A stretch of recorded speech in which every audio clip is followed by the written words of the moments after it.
ഇന്നലെയായിരുന്നു ഈ കോട്ടയം വൈക്കത്തിന് സമീപം ഈ ഒരു വള്ളം മറിഞ്ഞ അപകടമുണ്ടായത്. കോട്ടയം വൈക്കത്തിന് സമീപം മുറിഞ്ഞപുഴയിൽ വള്ളം മറിഞ്ഞ് കാണാതായ യുവാവിന് വേണ്ടി ഇന്നും തെരച്ചിൽ തുടരുമെന്നുള്ളതാണ്.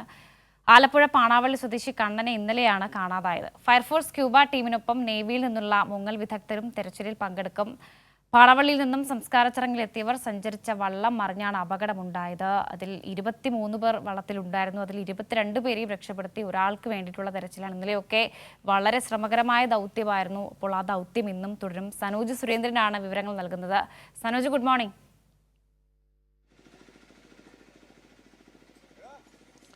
സനോജ്, ഇന്നലെയൊക്കെ ശ്രമകരമായ ദൗത്യമായിരുന്നു, നമ്മൾ കണ്ടതാണ്. അപ്പോൾ പക്ഷേ ഇന്നലെ ഒരു തെരച്ചിലിൽ അനുകൂലമായ വാർത്തയോ വിവരങ്ങളോ ഒന്നും ഉണ്ടായിരുന്നില്ല. ഇന്ന് എങ്ങനെയാണ് തെരച്ചിലിലെ വിവരങ്ങൾ, വിശദാംശങ്ങൾ?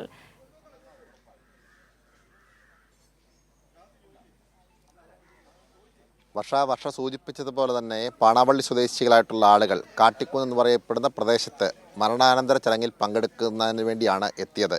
23ഓളം ആളുകളാണ് ഉണ്ടായിരുന്നത്. ആ 23 ആളുകൾ മരണച്ചടങ്ങിൽ പങ്കെടുത്തതിന് ശേഷം പാണാവള്ളിയിലേക്ക്, കാട്ടിക്കുന്നിൽ നിന്നും പാണാവള്ളിയിലേക്ക് മടങ്ങും വഴി വേമ്പനാട് കായലിൻ്റെ ആഴമുള്ള പ്രദേശത്തെത്തുമ്പോഴാണ് വള്ളം ആടി ഉലയുകയും ഒപ്പം തന്നെ വള്ളത്തിനുള്ളിലേക്ക് വെള്ളം കയറുകയും പിന്നീട് വള്ളം മുങ്ങി ആളുകൾ അപകടത്തിൽപ്പെടുകയും ചെയ്യുന്ന സാഹചര്യമുണ്ടായത്. ആ സമയത്ത് 2 പേരാണ് വള്ളത്തിൽ നിന്നും എടുത്തു ചാടിയത്. അതിൽ ഒരാളാണ് സുമേഷ് എന്ന് പറയപ്പെടുന്ന കണ്ണൻ. മറ്റൊരാൾ അതിലൂടെ ആ വഴിയിലൂടെ മീൻ പിടിക്കാനെത്തിയ ചെറുവള്ളത്തിൽപ്പെട്ട ആളുടെ വള്ളത്തിൽ കയറി രക്ഷപ്പെടുകയായിരുന്നു. എന്നാൽ കണ്ണൻ എന്ന് വിളിക്കുന്ന സുമേഷിനെ കണ്ടെത്താൻ കഴിഞ്ഞില്ല. അദ്ദേഹം നീന്തലറിയാവുന്ന ഒരാളായിരുന്നു. പക്ഷേ അദ്ദേഹത്തെ കണ്ടെത്താൻ കഴിഞ്ഞിരുന്നില്ല. രാത്രി വൈകിയാണെങ്കിൽ പോലും ഏതെങ്കിലും പ്രദേശത്ത് കരയ്ക്ക് നീന്തി കയറിയിട്ടുണ്ടാകുമെന്നുള്ള പ്രതീക്ഷയിലായിരുന്നു നാട്ടുകാരും വീട്ടുകാരും ഫയർഫോഴ്സും പോലീസും എല്ലാം തന്നെ. എന്നാൽ അദ്ദേഹത്തെ കണ്ടെത്താൻ കഴിഞ്ഞിരുന്നില്ല.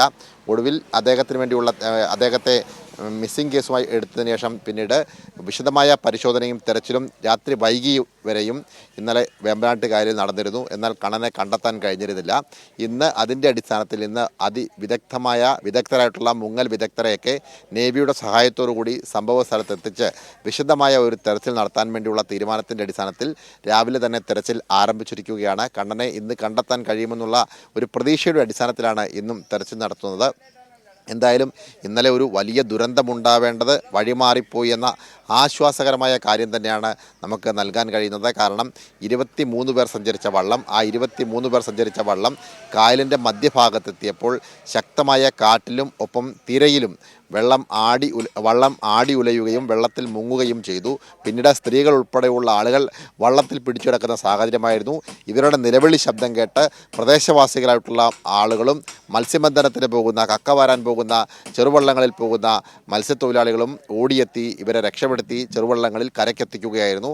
ആ സമയത്താണ് വള്ളത്തിൽ നിന്നും 2 പേർ ചാടി നീന്തി രക്ഷപ്പെടാൻ ശ്രമിക്കുന്നത്. അതിൽ ഒരാൾ നീന്തി മറ്റൊരു വള്ളത്തിൽ കയറി രക്ഷപ്പെട്ടു. എന്നാൽ ഈ സുമേഷ് എന്ന് പറയപ്പെടുന്ന കണ്ണന് നന്നായി നീന്തറിയാവുന്ന ആളാണെങ്കിൽ കൂടിയും അദ്ദേഹത്തെ നീന്തി കരകയറുമെന്നുള്ളൊരു പ്രതീക്ഷയായിരുന്നു. പക്ഷേ കണ്ടെത്താൻ കഴിഞ്ഞിരുന്നില്ല എന്ന സങ്കടകരമായ കാര്യമാണ്. ഏതായാലും അപകടത്തിൽപ്പെട്ട വള്ളം ഇന്നലെ 5 കിലോമീറ്റർ മാറി മറ്റൊരു സ്ഥലത്തു നിന്നും കണ്ടെത്തുകയും ചെയ്തിട്ടുണ്ട്. ഈ കണ്ണൻ്റെ വീട് കുടുംബ പശ്ചാത്തലവുമായി ബന്ധപ്പെട്ടുകൊണ്ട് 2 കുട്ടികളാണ്. അതിലൊരു കുട്ടിക്ക് അസുഖബാധിതനാണ്. ചികിത്സയുമായി ബന്ധപ്പെട്ടുകൊണ്ട് സെറിബ്രൽ പാൾസി എന്ന് പറഞ്ഞ അസുഖം ബാധിച്ച ഒരു കുട്ടിയാണ്. അങ്ങനെ നിത്യജീവിതത്തിന് കൂലിപ്പണിക്ക് പോയി വീട്ടിലെ ഉപജീവനമാർഗം കണ്ടെത്തുന്ന കണ്ണൻ്റെ കുടുംബം കണ്ണൻ്റെ മാത്രം വരുമാനത്തെ ആശ്രയിച്ചാണ് മുന്നോട്ട് കൊണ്ടുപോയിരുന്നത്. അങ്ങനെയുള്ള ജീവിത സാഹചര്യത്തിൽ ഏറെ ബുദ്ധിമുട്ടും പ്രയാസവും അനുഭവിക്കുന്ന പശ്ചാത്തലത്തിലുള്ള ആളാണ് കണ്ണൻ. ആ കണ്ണനെ കണ്ടെത്തുന്നതിന് വേണ്ടിയുള്ള തെരച്ചിലാണ് ഇപ്പോൾ രാവിലെ ആരംഭിച്ചിട്ടുള്ളത്. വർഷ